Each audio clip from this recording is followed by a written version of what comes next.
Halo teman-teman semua, perkenalkan nama lengkap saya Margareta Tekla Fernandes, NIM 22120092. Saya dari kelas C, Prodi Teknik Informatika Strata 1. Kali ini saya akan menjelaskan tentang hasil kerja saya mengenai UTS Algoritma dan Pemrograman 1. Kita masuk untuk soal nomor yang pertama, jelaskan syarat-syarat penamaan sebuah variabel. Syarat yang pertama, pengenal harus diawali dengan huruf, yakni dari huruf A sampai dengan huruf Z. Jika awal hurufnya besar, huruf abjad yang pertama adalah besar, maka sampai akhir juga besar. Jika awalnya kecil, maka seterusnya juga harus kecil atau menggunakan karakter garis bawah. Yang kedua, tidak boleh ada spasi kosong. Jika menginginkan jarak antar kata, bisa menggunakan penghubung tanda garis bawah atau underscore. Syarat yang ketiga, tidak boleh diawali dengan angka ataupun menggunakan operator aritmatika seperti perkalian, pembagian, sisa pembagian, penjumlahan, pengurangan, atau harus diawali dengan huruf.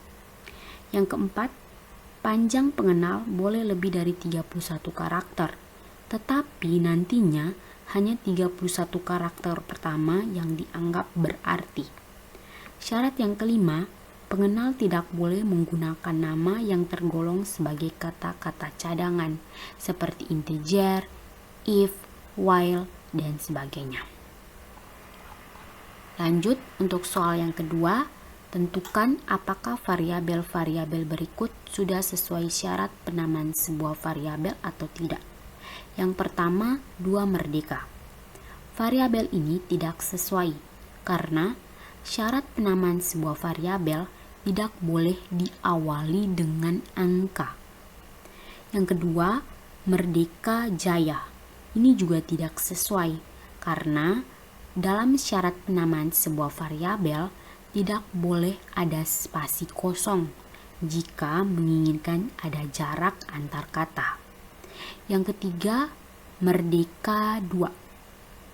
Variabel ini sesuai karena penulisan variabelnya diawali dengan huruf, yakni merdeka, baru diikuti dengan angka, yakni 2. Yang keempat, deret garis bawah bilangan. Ini merupakan variabel yang sesuai, karena salah satu syarat penamaan sebuah variabel adalah bisa menggunakan penghubung tanda garis bawah atau underscore jika menginginkan ada jarak antar kata. Yang kelima, bilangan @gmail. Ini tidak sesuai, karena setelah melakukan uji coba di aplikasi DevC++, ini programnya tidak berjalan karena variabelnya tidak sesuai dengan penamaan sebuah variabel. Oke teman-teman semua, kita lanjut untuk soal yang ketiga. Jelaskan maksud dari instruksi dalam bahasa C++ di bawah ini. Yang pertama, char. Char atau karakter itu tergolong dalam tipe data dasar dengan ukuran memori 1 byte dan jangkauan nilainya dari -128 sampai dengan 127. Tipe data char dalam bahasa C++ digunakan untuk menampung 1 digit karakter, entah itu berupa huruf maupun angka. Yang kedua, define P 3,14. Define P 3,14 mempunyai arti variabel P yang mempunyai nilai 3,14 karena di dalam program tidak bisa menggunakan nilai 22/7 dan kita dapat menggunakan nilai P-nya yakni 3,14. Nilai P tersebut yakni 3,14 itu digunakan untuk mendefinisikan nilai pada rumus keliling lingkaran yang digunakan. Yang kedua, if nilai lebih dari sama dengan 7/6, cout lulus, else cout tidak lulus. Ini merupakan instruksi untuk menjalankan program untuk mengetahui lulus dan tidak lulusnya seseorang.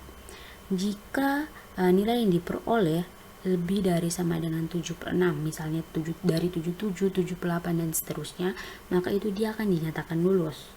Jika nilainya itu kurang dari mungkin dari 76, 75, 74 dan seterusnya, itu berarti tidak lulus. Yang penting ini adalah instruksi untuk melakukan penyeleksian apakah lulus atau tidak lulus. Yang kedua, yang berikutnya, switch atau bilangan 2. Ini merupakan instruksi pernyataan break atau memberhentikan proses. Oke teman-teman, kita lanjut untuk soal yang keempat. Diminta buatlah algoritma untuk melakukan penyeleksian lulus atau tidaknya seorang mahasiswa dengan ketentuan. Yang pertama, mahasiswa dinyatakan lulus jika nilai yang diperoleh lebih dari sama dengan 76. Dan ketentuan yang kedua, jika nilai diperoleh kurang dari 76, maka mahasiswa tersebut dinyatakan gagal. Berarti kita membuat algoritmanya. Yang pertama, mulai. Yang kedua, masukkan nama mahasiswa.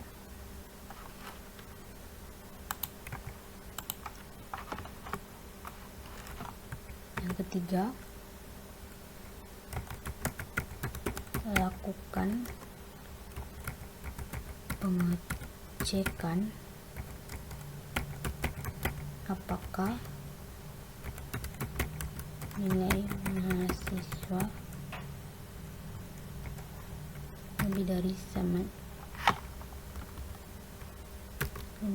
sama dengan 76. Yang keempat, jika ya, cetak lulus, maka akan ditampilkan output. Yang kelima, jika tidak, cetak tidak lulus. 6. Selesai. Oke, jadi ini adalah algoritmanya. Nah, kita langsung masuk ke contohnya. Kita menjalankan program di DFC++. Maka programnya akan seperti ini. Skripnya S11. Oke. Misalnya saja di sini kalau lebih dari sama dengan 76, berarti dimulai dari 76, 77, 78 dan seterusnya. Contohnya, misalkan saya masukkan 78. Berarti outputnya adalah Anda lulus. Atau misalnya jika tidak lulus maka kurang dari 76, berarti mulai dari 75, 74, 73 ke bawah dan seterusnya. Contohnya 74. Misalkan 74, berarti outputnya adalah Anda tidak lulus.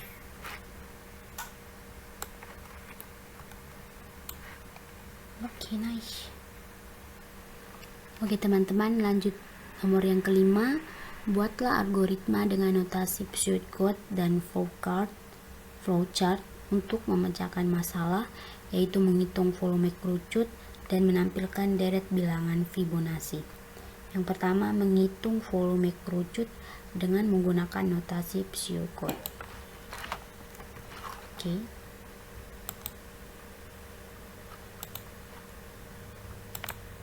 Jadi kita membuat notasinya, yaitu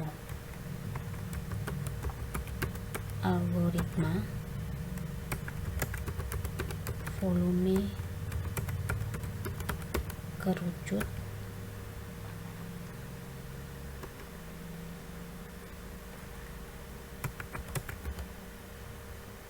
volume, koma, pi, koma,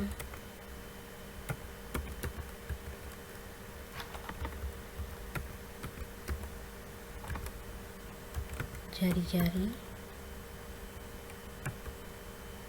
koma tinggi, titik 2, in, titik koma.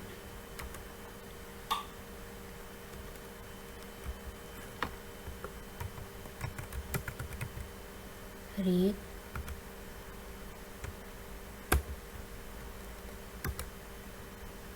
pi, koma,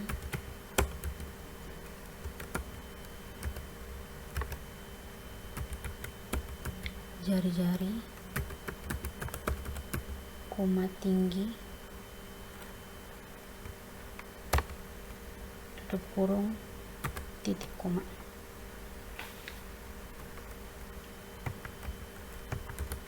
Volume 1/3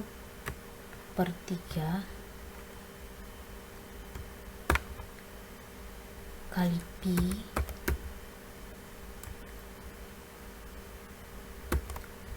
kali R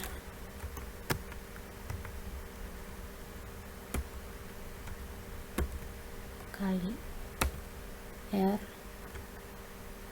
kali tinggi,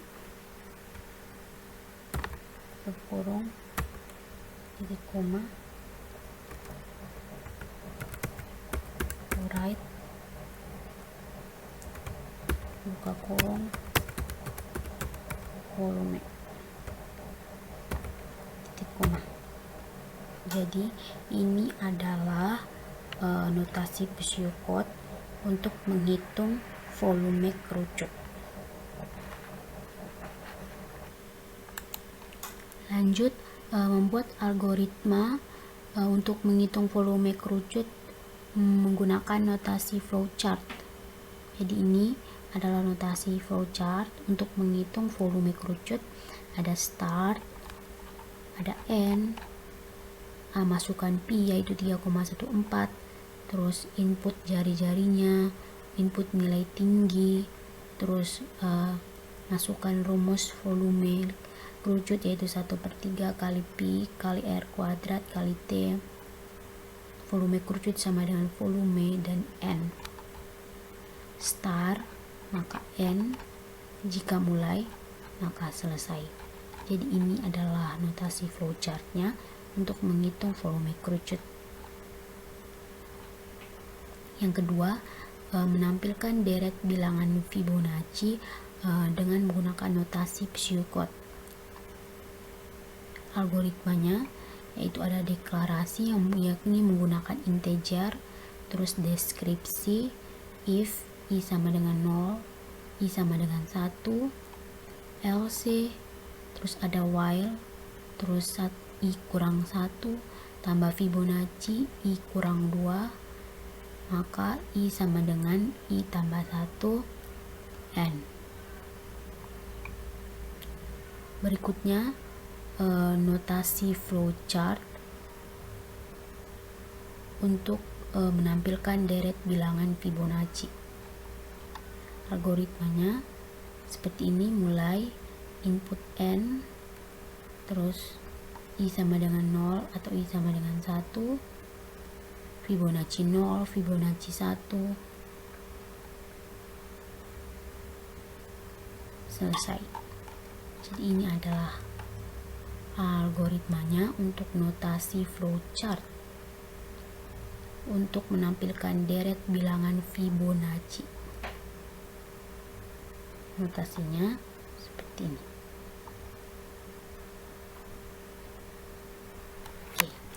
Jadi sekian dari saya. Ini adalah hasil kerja saya, UTS algoritma dan pemrograman 1.